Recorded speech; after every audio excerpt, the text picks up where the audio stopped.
Comme tous les jours, le long des quais du port de Rabot de Pêche aux Açores, Ruben Oliveira, 16 ans, fixe les appâts de ses hameçons. Il travaille dans le métier depuis l'âge de 11 ans.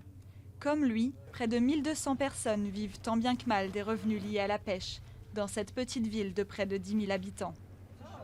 Un métier fortement ancré dans la tradition locale, mais aujourd'hui menacé. Cela ne se passe pas bien. Non, vraiment, cela ne se passe pas bien. Le poisson disparaît. Il y en a de moins en moins, alors qu'il y a beaucoup de pêcheurs, beaucoup de bateaux. On construit de plus en plus de bateaux et on ne laisse pas le temps aux poissons de grandir. La diminution du stock de poissons aux Açores, la baisse des revenus des pêcheurs et la pression démographique ont fait de Rabot de Pêche la ville du Portugal qui reçoit le plus d'aide sociale. Près d'un tiers des habitants en ont besoin pour survivre.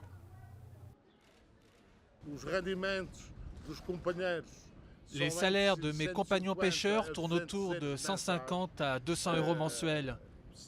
S'il n'y avait pas cette aide du revenu minimum d'insertion, les familles ici auraient de gros problèmes financiers.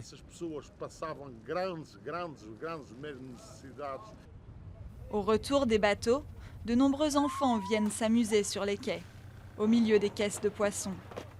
La jeunesse locale, désœuvrée, n'a guère d'autre horizon que la digue du port de pêche en guise d'avenir. C'est une communauté aux traditions très ancrées, où les fils de pêcheurs n'envisagent pas de faire autre chose. Cela ne serait pas un souci si cette culture n'était pas en proie à de graves problèmes d'abandon scolaire précoce, de maternité adolescente et d'alcoolisme. Avec le développement récent du tourisme aux Açores, le gouvernement local espère améliorer le sort des habitants. Mais le poids de la tradition reste fort parmi les pêcheurs de Rabot de Pêche, qui ont du mal à envisager un autre métier que celui de leurs ancêtres.